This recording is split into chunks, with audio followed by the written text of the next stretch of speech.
Hoje ele recebeu bem mais do que a visita do ídolo Valdones.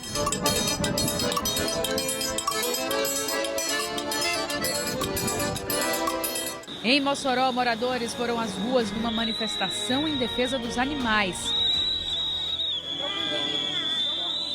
Aqui em Natal, bandidos explodiram o caixa eletrônico do Fórum de Justiça na Zona Norte. Só que deu errado, eles fugiram sem levar o dinheiro.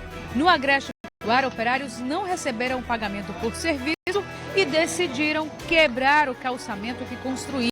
Sábado também é dia de RNTV à prova, com dicas aos mais de 195 mil estudantes que vão fazer o Enem aqui no estado. E a fé em Nossa Senhora do Perpétuo Socorro, a padroeira das Quintas, na zona oeste de Natal. A vive dias de festa.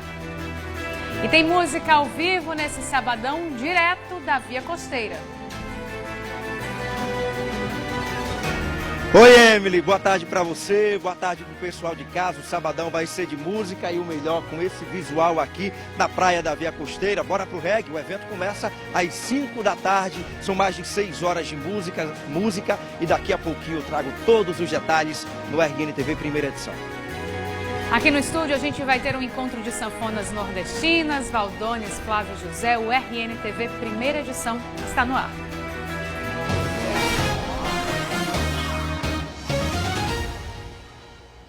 Olá, bom dia. A gente começando um pouquinho mais cedo, quase boa tarde.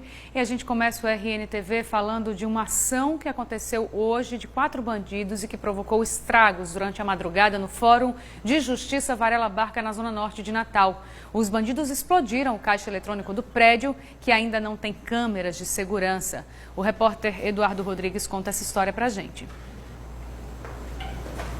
Foi nessa parte do fórum que a ação dos bandidos aconteceu, exatamente no térreo. Eles vieram até o caixa eletrônico, que fica nessa parte aqui, ó, do piso térreo do fórum, e colocaram as emulsões, segundo a polícia, os explosivos, dentro dessa parte aqui, que é aquele local do caixa eletrônico onde o dinheiro sai. Você pode perceber que está até meio queimado aqui, por causa da explosão, um pouco da substância que tem dentro dessas bisnagas ficou por aqui. Mas não conseguiu abrir, não conseguiu arrebentar a parte do depósito onde fica o dinheiro. O impacto da explosão foi tão forte que, olha só, o teto aqui do fórum, esse teto é de gesso. A gente vê, ó, tá bastante rachado, caiu um pedaço aqui. Inclusive, alguns equipamentos de som que tinham aqui também foram danificados, segundo a polícia, e alguns vidros também aqui ao redor estão rachados. Os vigilantes correram para se esconder no segundo andar do fórum e chamaram a polícia, enquanto os criminosos invadiam o prédio. Quando os bandidos perceberam que não iam conseguir levar o dinheiro, eles vieram correndo por dentro do fórum mais uma vez e saíram exatamente pelo mesmo lugar por onde eles entraram, por esse buraco feito na porta principal aqui. Dá para ver que provavelmente algum deles se machucou, ó, tem manchas de sangue na calçada do fórum. As primeiras informações dão conta de que entre 4 e 6 pessoas adentraram o fórum mediante o arrombamento dos vidros da porta principal e tentaram explodir o caixa, mas não conseguiram levar o dinheiro. A ação dos bandidos foi rápida. Eles fugiram antes da polícia chegar. A polícia acredita que o criminoso que quebrou a porta do fórum veio correndo, por isso as manchas de sangue ali na calçada, ele devia estar com a mão machucada, e veio se esconder bem nesse canto aqui, ó, perto da guarita. A gente vê que tem muito sangue aqui no chão. A polícia acredita que ele veio se esconder para ficar vigiando a rua, monitorando, para ver se não vinha a polícia ou então alguém que pudesse ver o que estava acontecendo lá dentro. O Fórum Varela Barca não tem câmeras de segurança, o que poderia ajudar na identificação dos criminosos e na investigação da polícia. Mas, segundo o chefe do Gabinete de Segurança do Tribunal de Justiça do Estado, um sistema de vigilância eletrônica começou a ser instalado. O Poder Judiciário deu início a um sistema de modernização da segurança, um investimento de 5 bilhões de reais. Já houve a inauguração do Fórum Miguel Seabra Fagundes, que foi a primeira unidade com 96 câmeras de alta definição. E também agora vamos, nessa semana, inaugurar o da sede do tribunal e mais 7 unidades judiciárias estão em fase de implantação. A assessoria do Tribunal de Justiça aqui do estado disse que os reparos já estão sendo feitos e que na segunda-feira o fórum vai funcionar normalmente. 2 bandidos assaltaram o deputado estadual José Adécio do DEM, na Praia do Meio, aqui em Natal. O deputado reagiu, se machucou e teve que ser atendido ontem à noite num hospital da cidade. O deputado estadual José Adécio mora na praia de Areia Preta. A área concentra os prédios mais luxuosos da orla de Natal. Ele começou a caminhada no calçadão e foi até a Praia do Meio. Quando chegou perto do posto do Corpo de Bombeiros, 2 homens se aproximaram numa moto. Segundo testemunhas, um deles desceu armado com um revólver e anunciou o roubo. José Adécio reagiu ao assalto, lutou com o bandido e caiu. O suspeito ainda conseguiu levar uma corrente do pescoço do parlamentar. As informações foram confirmadas por policiais militares dessa equipe da Companhia de Turismo, que faz rondas na orla da capital. O criminoso não atirou. Segundo a assessoria do deputado, José Adécio foi atendido no pronto-socorro desse hospital porque ficou com escoriações da queda. A PM faz patrulhamento constante nas praias, mas os assaltantes aproveitaram a hora que o carro de polícia estava longe. Frequentadores de Areia Preta, da Praia do Meio e do Forte reclamam dos assaltos. É que sempre tem, aí a gente vê aqui aí os horários de mais assalto, né? Isso é ao meio-dia e à noite principalmente. Não aqui nessa giratória, mas a partir daqui já começa a ficar o perigo maior. Uma nota divulgada na página do deputado na internet informa que ele está bem e repousando em casa. Em Goianinha, uma obra de calçamento da prefeitura terminou em confusão e destruição. Uma das ruas da comunidade do Miranda, que tinha acabado de ser calçada, foi destruída. Segundo os moradores, os funcionários ficaram revoltados porque, segundo eles, estavam com os salários atrasados. No vídeo dá para ver o momento em que um dos funcionários arranca o paralelepípedo do calçamento, que tinha acabado de ser feito. A polícia foi chamada e levou 3 funcionários da empresa para a delegacia. Segundo Roberto Gomes, da empresa Macroempreendimento, que é responsável por essa obra, os salários não estão atrasados. Ele disse ainda que o pagamento não é feito quando o serviço termina, mas sim no dia marcado pela empresa. Ainda segundo ele, os funcionários devem receber na quinta-feira da semana que vem, como já estava previsto. Ele disse ainda que a empresa pode até demitir os funcionários envolvidos nessa confusão. Nós também falamos com o secretário de Obras de Goianinha, Fernando Cordeiro, e ele disse que o repasse da prefeitura à empresa Macroempreendimento está em dia. Sábado é dia de RNTV à prova, com dicas para quem está se preparando para o Enem. Faltam 2 semanas para o Exame Nacional do Ensino Médio e hoje nós vamos falar de um assunto que pode cair no exame, a Era Vargas. É um tema bem comum nas aulas de História e que também pode ser cobrado em outras áreas de ensino. Quem explica melhor essa história para a gente é Lamonier Araújo.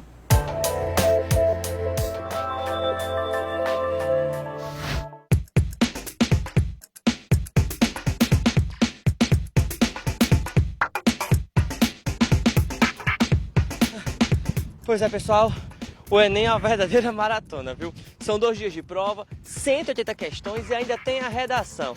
E não é fácil não, viu? No primeiro dia de prova são 4 horas e meia, no segundo dia de prova 5 horas e meia, ou seja, um caminho longo até chegar na universidade, que não começa aqui não, começa lá na sala de aula. Aqui a turma é jovem, com idades entre 17 e 19 anos. Caneta na mão, olho no professor e atenção para não perder nenhum lance. Eu estou estudando de segunda a sexta, mais ou menos de umas 3h30 até umas 10 horas da noite, e no final de semana eu só estudo pela manhã. Rotina que o Pedro também segue focado, um verdadeiro atleta na busca pela aprovação. Realmente a gente tem que abdicar de muita coisa, porque se você desfocar por 1 minuto, assim, para você voltar já é meio complicado. Então, viagem, sair, essas festas a gente tem que abdicar agora para colher os frutos depois, né? A aula hoje é de História, mas se você acha que o assunto é antigo, está enganado. Tem muita notícia de hoje que pode cair no Enem. Aula rolando, o pessoal concentrado em sala de aula e o assunto dessa vez é História. Era Vargas, uma questão que sempre cai no Enem. Mas, professor, explica pra gente que o pessoal não pode deixar passar batido na hora do exame. Olha só, quando nós trabalhamos com Era Vargas, na verdade é um dos temas mais importantes para qualquer tipo de vestibular, Enem ou concurso. Então, com Vargas, o que o aluno deve lembrar? As leis trabalhistas. Nós temos o direito de voto das mulheres. Foi a primeira vez na história que mulher pode ter direito a voto. Isso é um aspecto muito importante porque o Enem ele trabalha com o conceito de cidadania. Outro aspecto importante de Vargas é justamente a nossa industrialização. Vargas ele forneceu as bases para a industrialização do Brasil. Bárbara carrega o nome Vargas no nome. Será que ela tá segura do conteúdo? Não acho um assunto tão difícil porque envolve história, a política aqui do Brasil e ele é bem cobrado, então assim, não acho um assunto tão difícil não. E se o assunto cair na redação, o que fazer? Ler os textos motivadores e já ter a ideia do que você vai colocar no texto. Você tem que selecionar bem seus argumentos, parágrafo por parágrafo, e selecionar bem as ideias. Eu chamo a atenção especificamente em 2016 para a exigência do atual acordo ortográfico, que ele já é um pouquinho anterior a 2016, mas esse ano é obrigatório. Também chama a atenção para o guia do participante, os manuais do estudante, os editais relacionados ao Enem, que o aluno dê uma lida para que ele fique mais seguro, desde o tipo de caneta que ele tem que levar, ao horário, lembrando que tem um horário de verão. Então, todas essas questões externas à prova em si também ajudam para que o aluno ele se sinta tranquilo e se sinta mais seguro na hora de executar o texto. Para não perder o foco, vale até registrar o nome do curso no mural e torcer pela aprovação. Eu quero fazer licenciatura em língua inglesa, porque ao longo do meu ensino médio, vamos dizer assim, eu me senti inspirada pelos professores e eu sinto que eu quero fazer mais, eu quero fazer além do que eu vejo nas escolas. E aí, gostou? Pois se prepare que até o dia da prova vai ter mais informações e mais dicas para você conquistar a sua vaga na universidade. Até a próxima!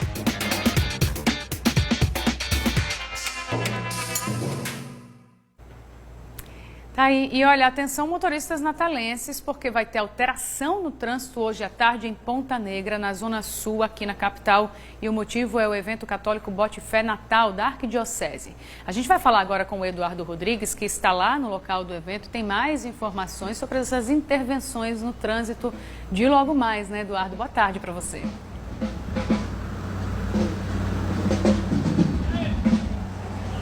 Oi, Emily, boa tarde para você, boa tarde a todos que estão acompanhando a gente. Eu estou exatamente do lado do trio elétrico, que é o trio que vai levando o pessoal até a Praça de Mirassol. O pessoal está aqui em cima, dá para ver que tem alguns músicos, eles estão afinando bateria, estão afinando guitarra também. Esse é o trio elétrico que a partir das 3 horas da tarde vai dar uma resinha, ó, e vai estacionar um pouco mais atrás ali, no Praia Shopping, tá exatamente ali atrás, porque a concentração do pessoal começa às 3 da tarde na Avenida Praia de Ponta Negra, que é a avenida do shopping ali. Além disso, a rua Praia de Genipabu também vai ficar interditada a partir das 3 horas para a concentração do pessoal. Esse evento, o Bote Fé, reúne muita gente. Aí o que acontece? Depois dessa concentração ali na frente do shopping, quando for mais ou menos umas 5 horas, aí o trio elétrico vem e entra aqui na Avenida Engenheiro Roberto Freire. A ideia inicial era de que ele fosse pela contramão até a Praça de Mirassol, mas isso não vai mais acontecer. Quem vai explicar melhor para a gente é o subtenente do Comando de Policiamento Rodoviário aqui do Estado, Flávio Dantas, que está aqui para conversar com a gente. Boa tarde, tudo bem para o senhor? Por que o trio vai fazer agora um percurso diferente? Antes ele ia aqui pela contramão da Engenheiro Roberto Freire, agora não. Ele vai seguir normalmente aqui, faz o retorno ali em cima e pega o sentido correto, que é aquela faixa que está ali atrás do senhor. Exatamente, devido à engenharia, a cabeação de fio elétrico, como também os comércios que existem no lado esquerdo. Do lado de lá, o pessoal pode ficar mais à vontade e também utilizarem o calçadão, entendeu? Por isso que foi estudado que o trio fosse no sentido normal. Irá haver alguns problemas, porém, isolamentos parciais. No que o povo vai avançando, a gente vai fazendo a liberação no sentido Ponta Negra, BR-101, até chegar à Praça de Mirassol. Exatamente isso que eu ia perguntar para o senhor agora, porque a interdição começa às 3 aqui na Avenida Praia de Ponta Negra, né, e também na Rua Praia de Genipabu. Por exemplo, à medida que as pessoas, né, o público for caminhando atrás do trio, então essas avenidas aqui já vão sendo liberadas, né? Elas não vão ficar, digamos, interditadas, bloqueadas até a noite, por exemplo. Não. Essa via sentido BR-101 Ponta Negra vai ficar livre. Durante todo instante o pessoal vai ficar falando lá em cima que permaneçam apenas no lado sentido Ponta Negra, BR-101, para oferecer segurança ao público. Sentido BR-101 Ponta Negra vai ficar livre normalmente, entendeu? Então, muito obrigado pelas informações do senhor. Conversei aqui com o subtenente do Comando de Policiamento Rodoviário Estadual, Flávio Dantas, que explicou pra gente como é que vai funcionar aí a interdição das ruas. Agora, Emily, é uma boa festa pro pessoal lá na Praça de Mirassol. Lembrando que a concentração é às 3 da tarde aqui no Praia Shopping. É com você.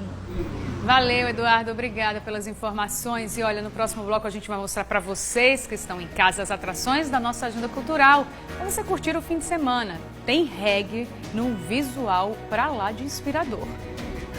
É isso aí, Emily, depois do intervalo a gente vai mostrar muito reggae aqui no RNTV com a banda Mascavo, que já está dando uma palhinha aqui pra gente. Hoje é dia de reggae aqui no Beach Club, na Via Costeira. Se um dia eu tiver visto minhas asas, eu não sou moleque, eu não, ainda não tenho casa. E olha, não é só isso não, aqui no estúdio a música de Valdones, Rogerinho do Acordeão e Confraria do Fole vai botar todo mundo pra dançar aqui no RNTV. Vamos lá? Começar desde já?